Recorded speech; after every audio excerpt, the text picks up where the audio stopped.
प्रभु कृपा होती जरूर है। एक औरत रोटी बनाते बनाते ओम नमः शिवाय का जाप कर रही थी। अलग से पूजा का समय कहाँ निकाल पाती थी बेचारी। तो बस काम करते करते ही एकाएक धड़ाम से जोर की आवाज़ हुई और साथ में दर्दनाक चीख, कलेजा थक सा रह गया। जब आंगन में दौड़कर झांकी तो 8 साल का चुन्नू चित पड़ा था, खून से लथपथ। मन हुआ दहाड़ मार कर रोए, परंतु घर में उसके अलावा कोई था ही नहीं। रोकर भी किसे बुलाती, फिर चुन्नू को संभालना भी तो था। दौड़कर नीचे गई तो देखा चुन्नू आधी बेहोशी में माँ माँ की रट लगाए हुए है। अंदर की ममता ने आंखों से निकलकर अपनी मौजूदगी का एहसास करवाया। फिर 10 दिन पहले करवाए अपेंडिक्स के ऑपरेशन के बावजूद ना जाने कहाँ से इतनी शक्ति आ गई कि चुन्नू को गोद में उठाकर पड़ोस के नर्सिंग होम की तरफ दौड़ी। रास्ते भर में भगवान को भी कोसती रही, बड़बड़ाती रही, हे महादेव, क्या बिगाड़ा था मैंने तुम्हारा जो मेरे ही बच्चे को। खैर डॉक्टर साहब मिल गए और समय पर इलाज होने पर चुन्नू बिल्कुल ठीक हो गया। चोटें गहरी नहीं थी, ऊपरी थी, तो कोई ख़ास परेशानी नहीं हुई। रात को घर पर जब सब टीवी देख रहे थे तब उस औरत का मन बेचैन था। भगवान से विरक्ति होने लगी थी। एक माँ की ममता प्रभु सत्ता को चुनौती दे रही थी। उसके दिमाग में दिन की सारी घटना चलचित्र की तरह चलने लगी।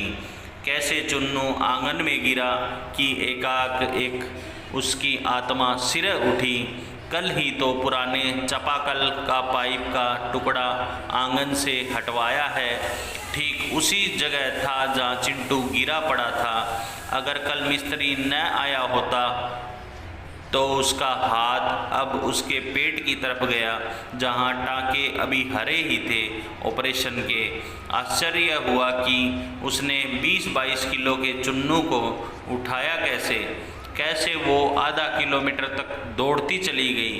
फूल सा हल्का लग रहा था चुन्नू। वैसे तो वो कपड़े की बाल्टी तक छत पर नहीं ले जा पाती। फिर उसे ख्याल आया कि डॉक्टर साहब तो 2 बजे तक ही रहते हैं और जब वो पहुंची तो 3:30 बज रहे थे। उसके जाते ही तुरंत इलाज हुआ, मानो किसी ने उन्हें रोक रखा था। उसका सर प्रभु चरणों में श्रद्धा से झुक गया। अब वो सारा खेल समझ चुकी थी। मन ही मन प्रभु से अपने शब्दों के लिए क्षमा मांगी।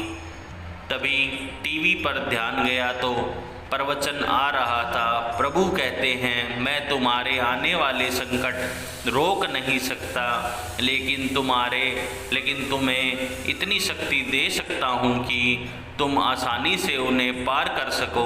तुम्हारी राह आसान कर सकता हूँ, बस धर्म के मार्ग पर चलते रहो। श्री रामचरितमानस में भी तुलसीदास जी ने लिखा है कि तब तब प्रभु धरी विविध शरीरा, हरिहि कृपा निधि सज्जन पीरा। जब जब भक्तों पर संकट आता है, प्रभु विभिन्न रूपों में आकर अपने भक्तों का संकट हरते हैं। अक्सर लोग कहते भी हैं, आज तो उन्होंने समय पे आकर जान बचा ली, कौन आया समय पर। वही जब जब प्रभु धरी विविध शरीरा, वो किसी भी रूप में आ सकते हैं। वीडियो अगर पसंद आया हो तो वीडियो को लाइक और चैनल को सब्सक्राइब करें और अपने दोस्तों के साथ शेयर करें। धन्यवाद। हम आगे ऐसी ही रोचक कहानियाँ और किस्से लाते रहेंगे।